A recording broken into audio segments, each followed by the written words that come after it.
last one. Push that shit out. I'm all right. Well, you got to make it sound like a turd we're taking.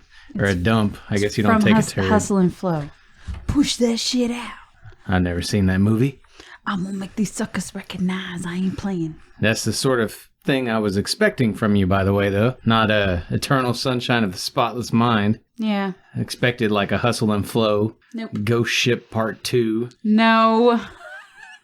No, I had to pick something that would hold at least a little bit of a candle against Sling Blade. I had to give you a challenge. You need to watch the 4th Fast and the Furious movie, okay? Oh my fucking God. First of all, not all of my movie recommendations are bad. I know. Just most of them. No, that's not true either. I think we both have shit tastes on some level, and you wear yours on your sleeve. Mm-hmm. I kind of hide mine. Mm-hmm. So I watch horror movies year round, and most of those are garbage. Well, we should, no, that is not true. Bone Tomahawk was amazing. No, I don't mean the good ones that I picked out for a special. I was going to say, the house that Jack built was amazing. I mean, you can watch those once and rate those once, but I try to watch new movies a lot. Mm. And if you're watching new horror all the time, you're not seeing a lot of great horror films. You get a good one every now and then. Mm-hmm. Anyway, we're going to talk about Sling Blade and Eternal Sunshine. I picked Sling Blade, trying to save your best for last. So, okay, let's go ahead and talk about Sling Blade. Tell me what you thought. Well, I'm going to do what I normally do and give a synopsis, but I have changed my synopsis to make it to where I don't give too much away, because Shane likes to give me shit. Or just cut it. Just cut it, but I'll let you be the judge of that. Okay.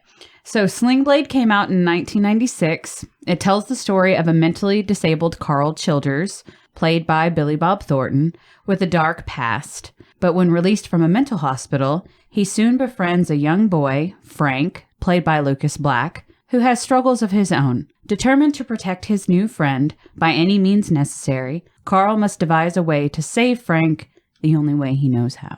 See? Wasn't too bad. Painless. If you say so. The only thing that I want to say about this before we get into random conversation about it, this story will always remind me of my dad and his simple nature to protect and care for those he loves by any means necessary. So, yeah, I once upon a time made the mistake of recommending this film to your father, and yeah. Yep. You've seen the reels and the vines and all that stuff of people pretending to be Carl Childers. Yep. And that's essentially what Eric has done for the last 20 years. Yep. If I have to go through another fucking Arby's drive-through with him going, "Yo, got biscuits and mustard in there," I'm gonna fucking die. Like it's gotten so bad that Blue's side of the family now. That's my dad's quote. It'll be till he dies. Rating or review? Well, I did who it starred and some facts about it. I will give my rating.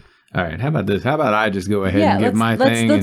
We can bounce back and forth. Come on, man. Okay. No matter how many times I see this film, it always feels instantly relatable and comforting in its unique emotional catharsis. It doesn't get old, and there's genuinely nothing else like it. I often feel like Carl Childers must. Nervous about life in a world which cares too much about pointless shit, but that also ignores all the minor injustices which make this place seem so bleak at times. The score, dialogue, pacing, cinematography, and acting are pitch perfect in all places. For a movie about a challenged person, the ethical questions it posits are quite hefty, and the sorts which interest me immensely. Everything from the humanizing of minorities, to biblical ugliness, to self-made justice. This is a deep and deeply moving film. It also has all the raw feel-good trappings of a Linklater effort. And Billy Bob Thornton's character continues to be the most impressive actor transformation I've ever seen. It's common to find people make fun of this movie, but the reality is that it's one you can turn to for 100 different reasons, each satisfying or renewing in its own way. While it's a character drama, and far from anything action fans tend to crave, it reminds me of the numerous homes and found families I had in my younger days. The watch is both serene and gripping, and if anything I've said here sounds interesting to you, then you owe it to yourself to make Sling Blade a part of your world. Do you want to break in, or do I finish?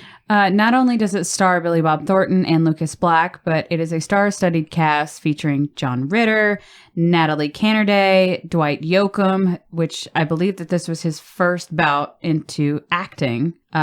Before that, he's a well-known musician. And it also features Robert Duvall, who we all know and love. Yeah, in one of his strangest roles. of all time. And it's very, very brief. Yes. I mean, I don't think he's on screen for longer than 3 to 5 minutes, maybe. Yeah. Not even that. And it's weirdly powerful. Yeah. You begin to, I mean, it sort of sets the precedent of everything, like why Carl is the way that he is, why he is where we start the movie. And then it even circles back around towards the end of the movie. So without Robert Duvall's presence, very brief presence in the movie, I think we'd be missing so many context clues. Yeah. So I've seen a lot of Duvall films, never seen him like that. yeah. A couple of facts about the movie. Thornton actually wrote the film and devised the character of Carl while working on the sitcom The Man Who Broke 1,000 Chains. Actually, before the movie, Thornton directed a short film that he also wrote starring Molly Ringwald named, some folks call it, a Sling Blade. She actually plays a news reporter that's character is later featured in the film that we're talking about today. Yeah, it's a lot like just the beginning of Sling Blade. Yeah. If you haven't seen it. Yeah. One thing that I thought was incredibly talented was the fact that each scene was only shot in 2 takes. They did no more than 2 takes per scene. Thornton put crushed glass in his shoe to give Carl his famous limp. So he actually endured pain for the sake of the character. Not surprised. No. The character Vaughn, who is John Ritter, was based on a choir leader in an Arkansas church. The movie was made for only $1 million. And Frank, which is Lucas Black's character, didn't hear Carl's voice till their first scene together. And lastly, the name of the movie was almost changed by Miramax to The Reckoning. Needless to say, Thornton shut that shit down at the door. Good call. If nothing else, you're guaranteed to quote this movie till the day you die. Side note, my new reason to love this movie is that Frank reminds me so much of my son, both in look and personality, that it's damn near unbelievable to me. I also think this is where my "you will be happy" dreams could likely trace their origination. The only reasons I'm not giving this a full 5 is that it does treat religion with a lot of cognitive dissonance, and I could see people having a point in claiming that the plot meanders. Though personally, I love this aspect. Most movies aren't brave enough to buck narrative crutches, yet this one does it successfully in a handful of ways. 4.75. I gave it a 5. It touches on so many emotional levels. It's tense when it needs to be tense. It's the whole conclusion, the "you will be happy" situation. You have a sense of relief, like you're happy for one character, but you're sad for another at the same time. So it's just one of those things. And yes, it is endlessly quotable. I think the quote that I say the most is "Well, I hate you. I hate you too, you little shit." No, I don't. Love your mama. Yeah. I say that one a lot. I give you shit. Morris. Yeah. On a hill. What is it? Searching for the thrill of a fresh kill or something like that? Some drunk nights with you, sometimes real late. It be like that. What in the fuck is happening right now? Noted. Woo! Whatever that motherfucker does. I'm going to need to sit around in a circle with you guys with like one light on me. Just doing that. I'm going to give the people what they ask for. Random improvised beat poetry all night? Yeah. Okay. Or that exact monologue. I'm going to do that whole monologue. Okay. We'll get it on tape. Yep. It's Eternal Sunshine. Mm-hmm. If we can go ahead and jump to it. Yes. Did you want to spill a little bit? Or? I do. Eternal Sunshine of the Spotless Mind came out in 2004, and it tells the story of Joel, played by Jim Carrey, and his struggles to find his place in the world. Along the way, he meets a colorful-haired pixie dream girl named Clementine, played by Kate Winslet, and instantly they connect. Could it be that Clementine is everything Joel doesn't have the courage to be? This journey tells the good and bad of that one relationship that once love sinks her unapologetically cruel and blissful clutches into you. At what lengths are you willing to go through to get that extra special one out of your head? This is among a handful of movies and books which the great Lost Love of My Life exposed me to, and the fact that each such piece of entertainment so closely resembles our harrowing history and envisioned future makes them difficult for me to interact with. Anyone who's seen the Eternal Sunshine mashup video on my website likely already knows this. In any case, there's no denying that this is probably the greatest and most tragic love story ever dreamed up. The notion that the memory of someone could become so painful that you choose to erase them from your mind if given the chance is one I suspect many people can relate to. And while I don't think I'd love this film as much if I watched it often, it's one of those which almost always offers up something missed during previous watches. The disjointed and imaginative way in which the story unfolds keeps you engaged throughout. Additionally, the lines about, "I've never felt that before," "I'm just exactly where I want to be," are like daggers to the heart no matter how much I hear them. This thing isn't only filled with great dialogue, interesting shots, and terrific acting, it's also a unique thought experiment with regard to second chances and the brain's propensity for finding a way back to what it values most. Hey, Shane. Meet me in Montauk. So not only does this film star Jim Carrey and Kate Winslet, but it also stars the likes of Elijah Wood, Kirsten Dunst, Mark Ruffalo, and even David Cross. This movie was incredibly well acted and shot. The visual effects, which were created the old-fashioned way, was incredibly artistic, and the story is vastly well written. Sunshine changed my life. A couple of other things that I want to note is originally Nicolas Cage was approached for the role of Joel. Sorry. He can do some serious stuff. I know but he can. It was perfect casting for Carrey. Like, I was so happy with that. I think it was after the Truman Show when I guess everybody realized that he could do some serious shit. So the composer of the movie, John Byron, was impressed with Kanye West's addition to the soundtrack, so he asked him to collaborate. And the next day, Gold Digger was written. So without Eternal Sunshine, we wouldn't have gotten Gold Digger. That's really I know. weird. I know. And when you watch the movie, when the tide starts to come in, the beach house at the end of the movie, that actually was real. They actually built a house right there on the beach so that they could get that shot for the tide to come in. Cool. Everyone was encouraged to improvise except Jim Carrey because the director wanted him to remain reserved and unspontaneous, which is the whole performance base in Carrey's other films. He's well known for his improvisational skills. Yeah. And lastly, Shane, this may not be fiction much longer. Scientists have actually reported that they can successfully manipulate mice memory, so human subjects might not be long after. Yeah. If I have to knock something here, it's the soundtrack. Movies like this are better with killer music, and although it says a lot that this one still manages being so arresting without that overdone element, everything does this great soundtrack thing. Now, lots of famous songs. But I'd be lying if I said I don't notice the desire for a better score in Eternal Sunshine. I could also see validity to the critique of this film spending a little too much time going through the memory erasing when it could be expanding on the love story. And I fear this is the case just because filmmakers go out of their way to give viewers something they've never seen before, even if it detracts from the emotional impact of the on-screen couple. But the script's brief subplot payoffs are enough to keep the sensation of experiencing something astounding, feeling like it's always possible from one scene to the next. And this film, being as original as it is, you won't be sure what kind of ending it intends to hand you, which only adds to the intrigue. In an almost universal fashion, this one satisfies. Even if the end always makes me cry, I continue to think that people who can't appreciate Eternal Sunshine aren't my kind of people.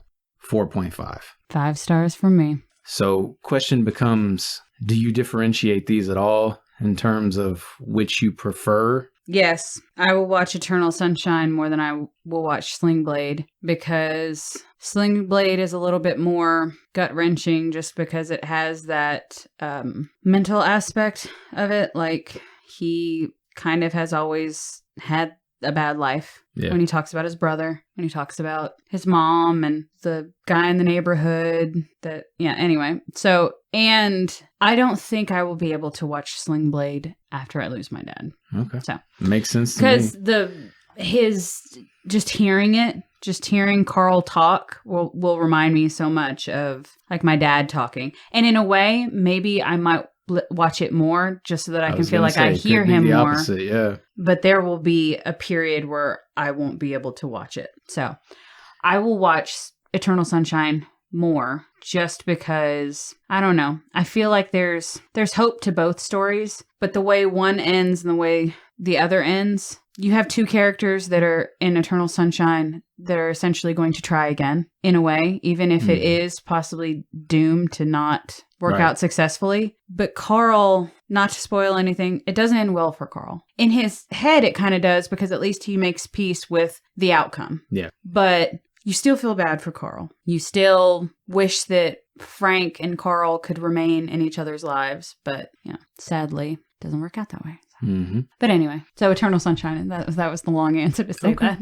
No, I was just making sure I understood. Oh, it's going to be Sling Blade. Sling Blade's the one that I will turn to more. Like I said, I love Eternal Sunshine, but I don't love it quite as much. And it is, again, it's one of those things that I find pretty painful to go through. You've also had firsthand experience in actual heartbreak, like that. I haven't. Yeah. So in my head, maybe I'm glamorizing it a little bit, but I mainly watch Eternal Sunshine because it is so well shot. It's so creative. It's very well acted. And like you said, every time I watch it, like I see something completely new, because when he's going through the process, that's all I'm going to say, when he's going through the process and things are not as what they seem to be, things are changing, you're noticing different things. And there's just so much to see in that movie that it always feels like a fresh watch when I watch it. Okay.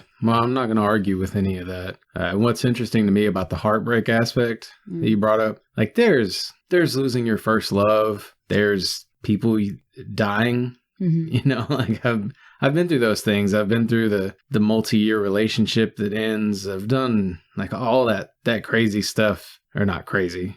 I don't know what I'm trying to say. The type of heartache that this one reminds me of is well and truly different than just about anything else I can think of, apart from when I first felt suicidal in my life. You're talking Eternal Sunshine? Yeah. I mean, it's close. It's not the same thing. Mm-hmm. Like I said, you think once in a lifetime, opportunities perhaps passed you by sort of thing. Mm-hmm. That's a really, really difficult thing to get over when you know that the feeling was so unique. Mm-hmm. On the winner here. Yeah. I really thought you had this in the bag. Guess I'd never considered these two films in a head-to-head, but as big of a sap as I am, it almost pains me to admit that Sling Blade, in my opinion, is the greater experience. And thank you, by the way, for sending me further down the emotional whirlpool than I'd already been as of late. You're welcome. I mean that. I'm thank here to you. depress you. I hope you know I'm sorry for constantly being so cryptic in this arena. I don't want to be that happy with a secret type of person, but real life is a lot more complicated than any movie we could imagine. So I agree. The layers. We're onions. I thought you were saying the les. I was like, the les, sure. Are you staring at the Warriors poster too much? Oh, well, yeah. Right there in the front. Anyway. We should have some fun with stuff like that next time around. What do you mean? Like, cover the Warriors? Like, do some fun films, not this sappy shit. Yeah. In my defense, you picked Sling Blade first. I did. So, I could have did something fun, but I literally wanted a fight.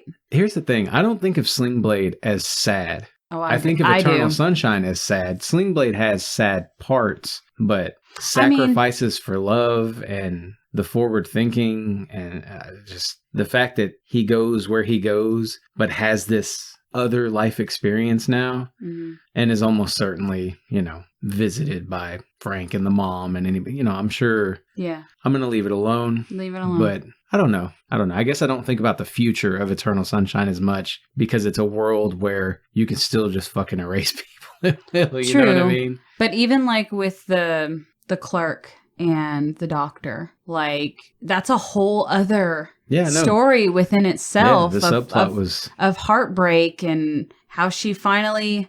I want to know what happens when she mails out all those tapes. Spoiler alert.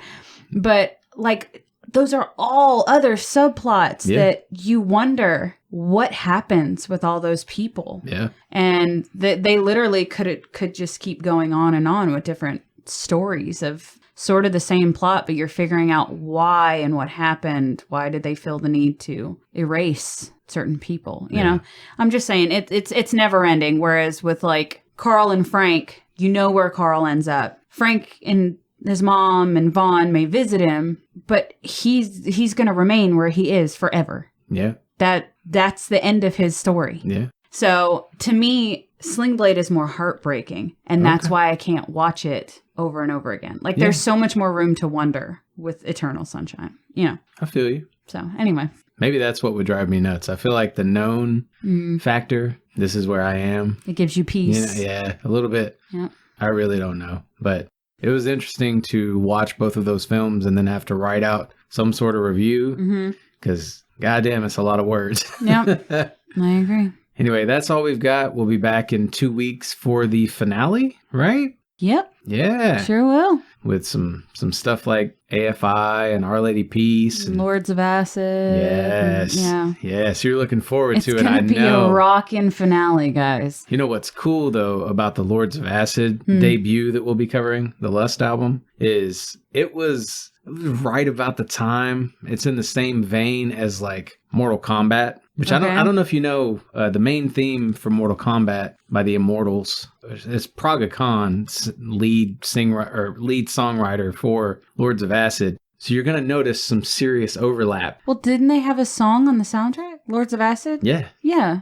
I remember you saying that in the episode. I'm just saying, like, you will hear it in that in album. Lust, okay, much that more we're covering than elsewhere. Right. Yeah. Well, maybe I'll like it. For sure. I doubt it. We'll see. You hate listening to women get off in any form or fashion. I do. Anyway, I don't know why.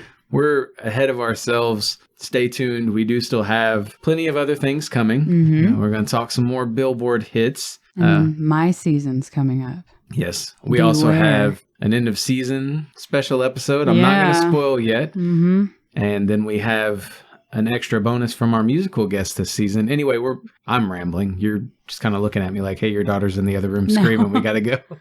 Well, I just want to end this episode by saying one thing since the listeners paid to be here. Thanks again for listening to us, devoted Rated Radio listeners, for letting us live inside your hearts, because that's an awful big place to live. Yep, I got nothing. You never do.